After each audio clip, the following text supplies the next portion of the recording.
Last night, the United States brought the world's #1 terrorist leader to justice.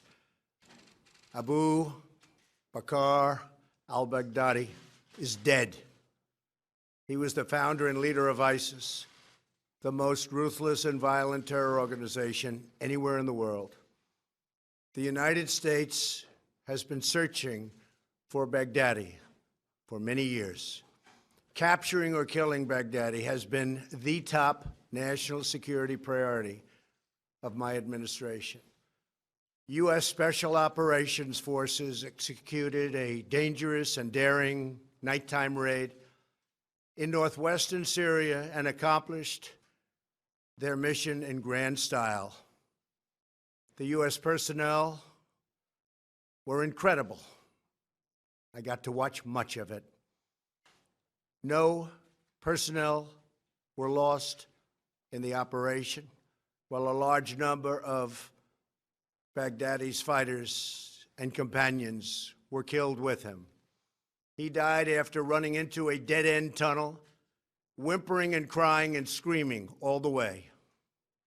The compound had been cleared by this time, with people either surrendering or being shot and killed.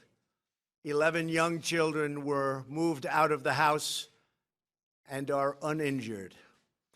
The only ones remaining were Baghdadi in the tunnel, and he had dragged 3 of his young children with him. They were led to certain death. He reached the end of the tunnel as our dogs chased him down. He ignited his vest, killing himself and the 3 children. His body was mutilated by the blast. The tunnel had caved in on it in addition. But test results gave certain, immediate, and totally positive identification. It was him. The thug who tried so hard to intimidate others spent his last moments in utter fear, in total panic and dread, terrified of the American forces bearing down on him.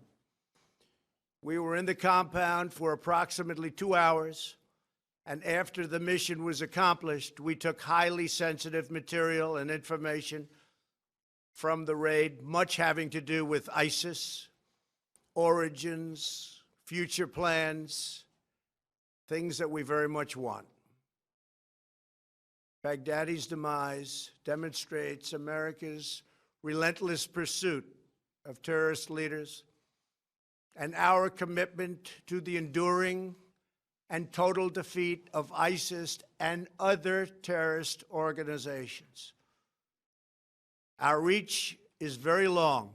As you know, last month we announced that we recently killed Hamza bin Laden, the very violent son of Osama bin Laden, who was saying very bad things about people, about our country, about the world.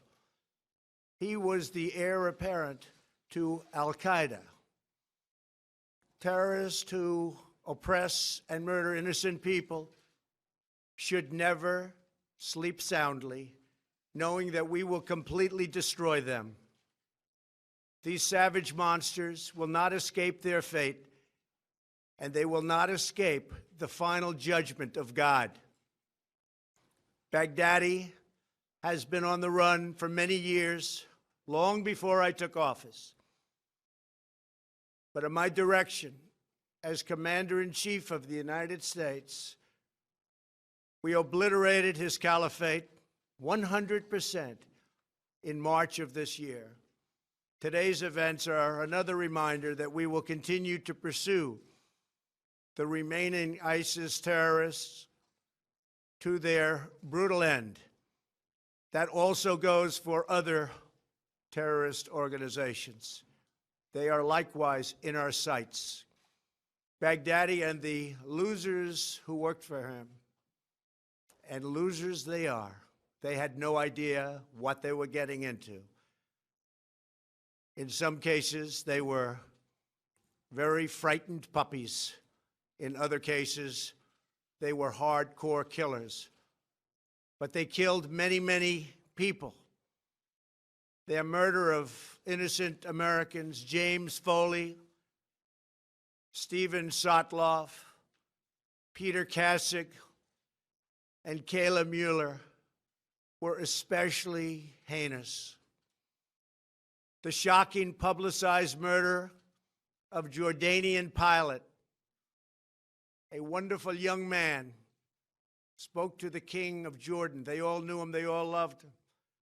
He was burned alive in a cage for all to see on the execution of Christians in Libya and Egypt, as well as the genocidal mass murder of Yazidis, rank ISIS among the most depraved organizations in the history of our world.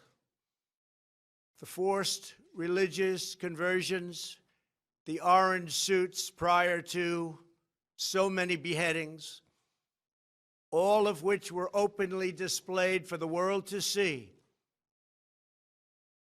This was all that Abu Bakr al-Baghdadi, this is what he wanted. This is what he was proud of. He was a sick and depraved man, and now he's gone. Baghdadi was vicious and violent, and he died in a vicious and violent way as a coward, running and crying. This raid was impeccable and could only have taken place with the acknowledgement and help of certain other nations and people. I want to thank the nations of Russia, Turkey, Syria, and Iraq, and I also want to thank the Syrian Kurds for certain support they were able to give us. This was a very, very dangerous mission.